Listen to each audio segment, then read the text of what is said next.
Assalamualaikum warahmatullahi wabarakatuh. My name is Alia Zuraika binti Safarudin and I am from Smka Agama Putrajaya. When we want to change our lives, we're often told to think big, to make drastic changes, or perhaps to even move to other country. But what if we could achieve major transformation just through small tweaks into our daily routines? The humanity tends to overestimate the importance of single actions and underestimate the power of making small improvements repetitively over for a longer period of time. That was what Atomic Habits shows to me. Without further ado, today I'll be reviewing the book entitled Atomic Habits: Tiny Changes, Remarkable Results. This book was written by the well-known author and also a behavioral science expert, James Clear. This book consumed a total of 234 pages, including the prology, the content, and the summary. This book talks about the power and process of building good habits and breaking bad ones, and help us lead a healthier, a happier, and more productive lives. Now, let us jump straight into the details, shall we? So there's basically 3 key insights from this book that I'm going to talk about in turn. Firstly, we are going to talk about the power of 1% changes over time. Why does 1% matter so much? Well, it is all about the power of compounding. Compounding can be amazingly powerful, both positively and negatively, if we leave it to develop over for a longer period of time. Let's say we get 1% better each day for a year. Only 1%. We will end up being 37 times better by the time we are done. As James stated in this book, the habits are the compound interest of self-improvement. Habits may don't seem to make much difference on a given day, but the impacts that it would leave for months or even after years can be totally enormous. So change ourselves slowly, 1% each day. It's good. It's literally better than us suddenly being 40% better the next day and literally leaving the habit behind, as we won't actually appreciate our times and efforts, So the second key insight from this book is to screw the goals and focus on the system.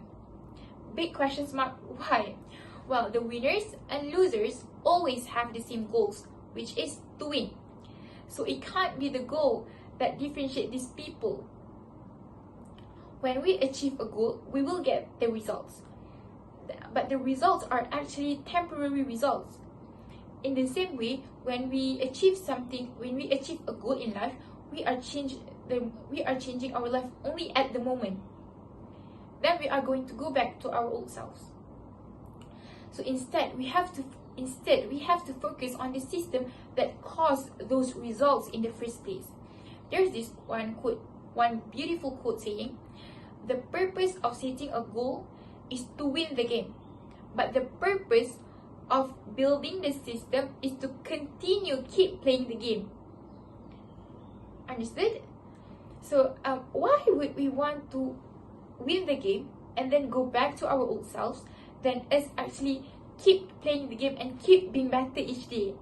Now, that was a confusing statement, but a meaningful one. Trust me.